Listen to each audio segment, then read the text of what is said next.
మీ business ఏదైనా మీ ఊర్లో promotion చేయాలంటే అది సుమన్ టీవీతోనే సాధ్యం. ఇప్పుడే సంప్రదించండి. టీటీడీలో కల్తీ నెయ్యి వ్యవహారం పైన సుప్రీంకోర్టు కీలక ఆదేశాలు జారీ చేసింది.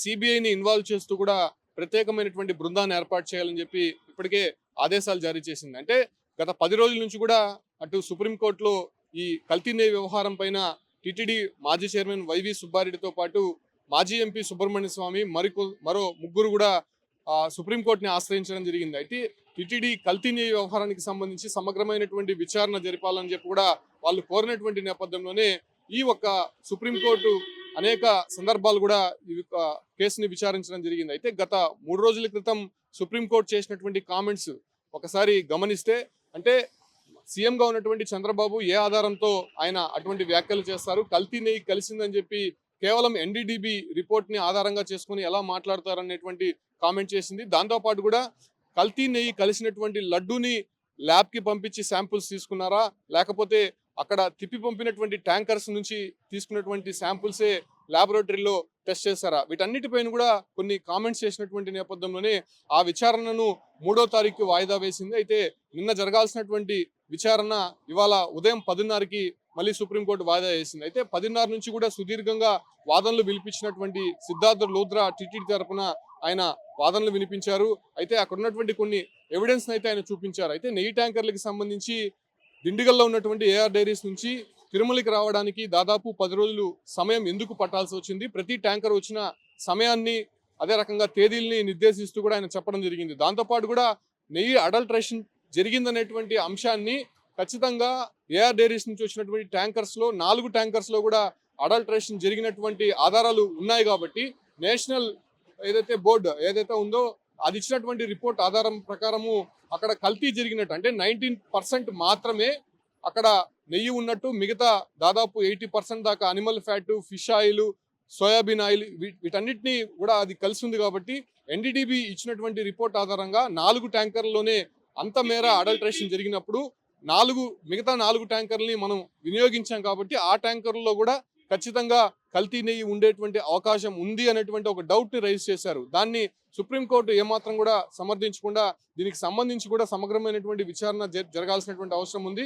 ఇప్పటి వరకు కూడా స్టేట్ గవర్నమెంట్ సిట్ ఏర్పాటు చేసింది. సిట్ని మేము వ్యతిరేకించట్లేదు, కాకపోతే స్వతంత్ర దర్యాప్తు సంస్థ ద్వారా దీన్ని ఎంక్వైరీ చేస్తే నిజానిజాలు స్పష్టంగా బయటపడేటువంటి అవకాశం ఉంటుంది. అదే రకంగానే ఇప్పుడు ఎవరైతే వ్యతిరేకంగా కామెంట్స్ చేస్తున్నారో వాళ్ళందరికీ కూడా కొంత కనువిప్పు కలిగేటువంటి విధంగా ఉంటుంది. ఇది పారదర్శకంగా ఎంక్వైరీ జరిగేటువంటి అవకాశం ఉండడంతోనే ఈ యొక్క సిట్ ఏర్పాటు చేసి అందులో 2 సిబిఐ అధికారుల్ని, 2 స్టేట్ గవర్నమెంట్ కి సంబంధించినటువంటి అధికారుల్ని, ఒకరిని FSSAI నుంచి ఫుడ్ సేఫ్టీ అధికారిని కూడా ఆ ఒక్క 5 మ్యాన్ కమిటీలో ఉంచేటువంటి అవకాశం ఉంటుంది. ఇప్పటికే సిబిఐ డైరెక్టర్ ప్రవీణ్ సూద్ ఆధ్వర్యంలోనే ఈ కమిటీ ఏర్పడబోతోంది. 2 జాయింట్ డైరెక్టర్తో పాటు సిట్ సంబంధించి ఎవరైతే ఇంతకుముందు ఉన్నారో ఏదైతే సర్వశ్రేష్ఠి త్రిపాఠితో పాటు గోపీనాథ్ జెట్టి, హర్షవర్ధన్ రాజు, వీళ్ళు ముగ్గురు ఐపీఎస్ అధికారులుగా ఉన్నారు కాబట్టి ఆ ముగ్గురు ఆల్రెడీ దీనిపైన విచారణ జరిపించారు కాబట్టి ఆ ముగ్గురులో ఎవరైనా 2ని సెలెక్ట్ చేసేటువంటి అవకాశం కనిపిస్తోంది.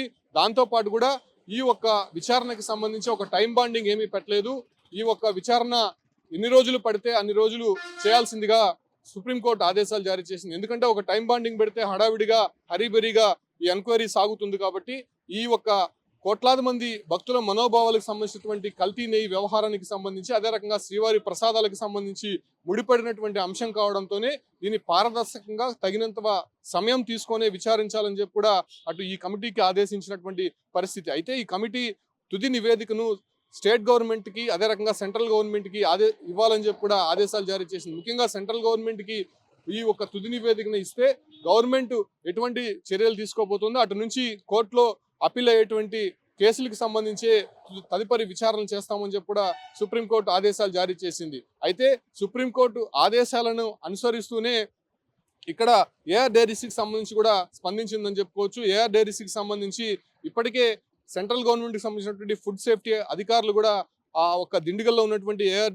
ఫుడ్స్ కి సంబంధించినటువంటి ఫ్యాక్టరీని కూడా ఆయన సందర్శించారు. కాకపోతే అక్కడ ఉన్నటువంటి కెపాసిటీకి సంబంధించి కావచ్చు, లేదంటే వచ్చేటువంటి ముడి సరుకులు వాళ్ళు పంపించేటువంటి నెయ్యికి సంబంధించి ఏమాత్రం కూడా కొంత వ్యత్యాసం కనిపించట్లేదు అనేటువంటి కామెంట్స్ వచ్చాయి. కాబట్టి ఖచ్చితంగా ఏఆర్ డైరీస్ ఫుడ్ ని సీజ్ చేసేటువంటి అవకాశం ఉంటుందా, లైసెన్స్ ని క్యాన్సిల్ చేసేటువంటి అవకాశం ఉంటుందని చెప్పి కూడా ఇప్పటికే వార్తలు వస్తున్నటువంటి నేపథ్యంలోనే చెన్నై హైకోర్టును కూడా ఏఆర్ డైరీస్ ఆశ్రయించడం జరిగింది. అయితే మాకు ఉన్నటువంటి ఆధారాలకు సంబంధించి అంటే దీన్ని పొలిటికల్ గా చూస్తూనే ఉన్నారు. ఖచ్చితంగా మేము తీసుకున్నటువంటి టెండర్కి సంబంధించి కావచ్చు, అంటే టీటీడీకి సరఫరా చేసినటువంటి నెయ్యి ట్యాంకర్లకు సంబంధించి అంటే ఇప్పటికే 3 ట్యాంకర్లకు సంబంధించి మొత్తం బిల్స్ అన్ని కూడా క్లియర్ అయ్యాయి.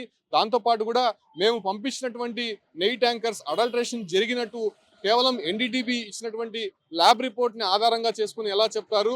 ఖచ్చితంగా ఇక్కడ నుంచి పంపించేటప్పుడే టీటీడీలో టెస్ట్ చేసినటువంటి నేపథ్యంలోనే అక్కడ క్లియరెన్స్ వచ్చింది. ఎన్డీటీబీ ఇచ్చినటువంటి ల్యాబ్ రిపోర్ట్ ని బేస్ చేసుకొని పొలిటికల్ గా మాట్లాడి మమ్మల్ని కావాలనే ఇందులో ఇన్వాల్వ్ చేస్తున్నారనేటువంటి విషయాన్ని తెలుపుతూ కూడా మద్రాస్ హైకోర్టుని ఏఆర్ డైరీస్ కూడా ఆశ్రయించడం జరిగింది. అయితే ఏఆర్ డైరీస్ కి ప్రస్తుతం కొంత ఉపశమనం లభించిందని చెప్పుకోవచ్చు. ఎందుకంటే ఫుడ్ సేఫ్టీ అధికారులు ఏఆర్ డైరీస్ లైసెన్స్ క్యాన్సల్ చేస్తామని చెప్పి ఇప్పటికే వార్తలు వస్తున్నటువంటి నేపథ్యంలోనే అటు చెన్నై హైకోర్టుకు సంబంధించి కూడా ఒక కీలక ఆదేశాలు అయితే జారీ చేశారు. అంటే ఏఆర్ డైరీస్ ఒక విజ్ఞప్తిని చెన్నై హైకోర్టు కూడా వినింది.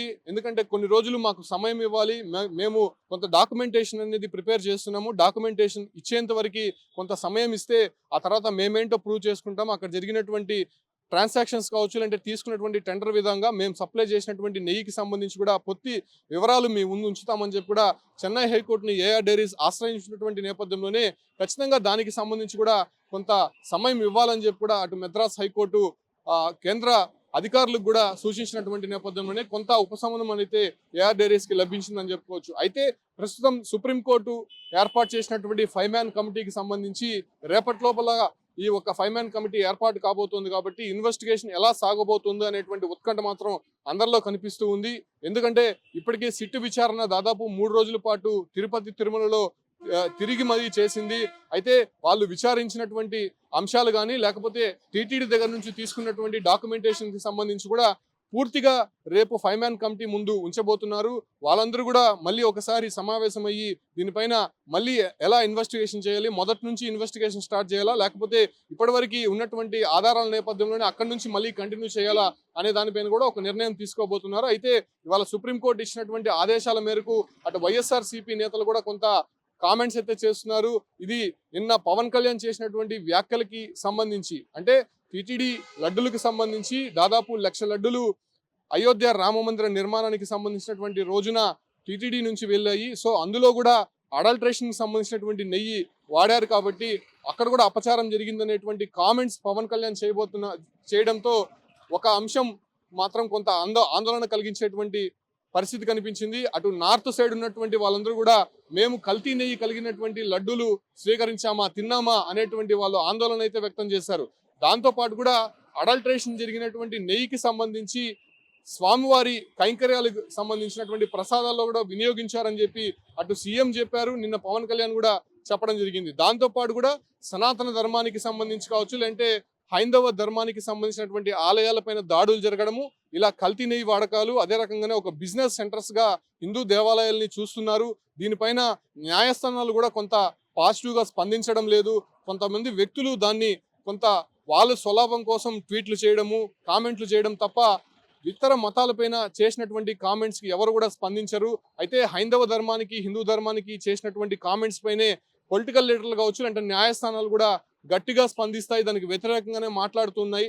అది మారాలంటే సనాతన ధర్మ రక్షక బోర్డు అనేటువంటి ఒకటి ఏర్పాటు కావాలని చెప్పి కూడా పవన్ కళ్యాణ్ చెప్పారు. సో పవన్ కళ్యాణ్ చెప్పినటువంటి వ్యాఖ్యల నేపథ్యంలోనే ఇటు సుప్రీంకోర్టు ఇవాళ ఇచ్చినటువంటి ఆదేశాలతో ముడిపడి ఉందని చెప్పి వైఎస్ఆర్సీపీ తీవ్రమైనటువంటి వ్యాఖ్యలు చేస్తుంది. అయితే దీన్ని మాత్రం పూర్తిగా వ్యతిరేకిస్తోంది ఎన్డీఏ ప్రభుత్వము. అయితే మొత్తం మీద ఫైనల్ గా ఈ కామెంట్స్ ని పక్కన పెడితే సుప్రీంకోర్టు ఇచ్చినటువంటి డైరెక్షన్స్ మేరకు ఇవాళ 5 మ్యాన్ కమిటీతో సుప్రీంకోర్టు సిబిఐని కూడా ఇన్వాల్వ్ చేస్తూ ఇవాళ ఆదేశాలు జారీ చేసింది. కాబట్టి ఈ ఒక్క 5 మ్యాన్ కమిటీ ఎలా ఇన్వెస్టిగేషన్ చేయబోతోంది, కల్తీ నెయ్యి వ్యవహారం పైన ఎలాంటి నిజాలు బయటపడబోతుంది, దీని వెనకున్నటువంటి పాత్రదారులు సూత్రధారులను ఎలా నిందించబోతోంది అనేటువంటి అంశాలు మాత్రం ప్రస్తుతం ఉత్కంఠగా నెలకొన్నటువంటి నేపథ్యంలోనే ఇవాళ పూర్తిగా కూడా దానికి సంబంధించి కసరత్తు అయితే మాత్రం ప్రారంభించారు. రేపు 5 మ్యాన్ కమిటీ ఫామ్ అయిన తర్వాత దీనిపైన పూర్తిగా ఇన్వెస్టిగేషన్ కి సంబంధించినటువంటి ప్రక్రియ ప్రారంభం కాబోతుందని కూడా చాలా స్పష్టంగా చెప్పొచ్చు.